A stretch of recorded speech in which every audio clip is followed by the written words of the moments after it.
кез келген ұлттың бір темірқазығы болады, рухани темірқазығы болады.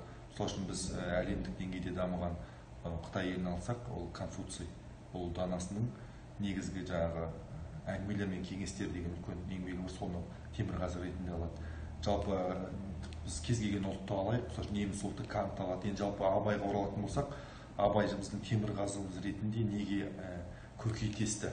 Жалпы 19 ғасырда өмір сүрген Абайдың негізгі көксеген мәселесі ол қазақтың ұлтының, қазақ ұлтының рухани дамуы, қазақ ұлтының жалпы ғылымды меңгеруі, әлемді меңгеруі, қазақ ұлтының біртұтастығы, қазақ ұлтының халық ретіндегі өзінің әлемдік орын алуы.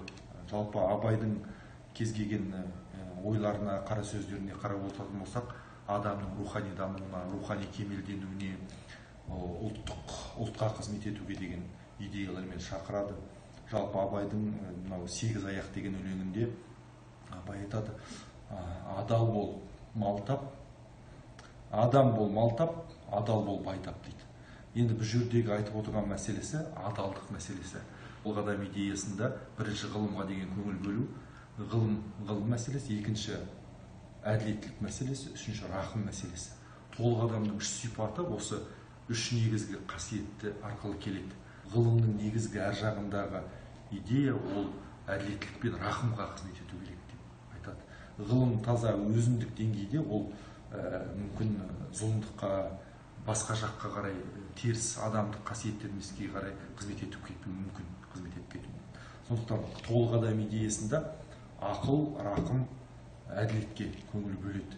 Жалпы Абай айтады: атаңның баласы болма, адамның баласы бол. Ер адамның негізгі қызметі еліне қызмет ету.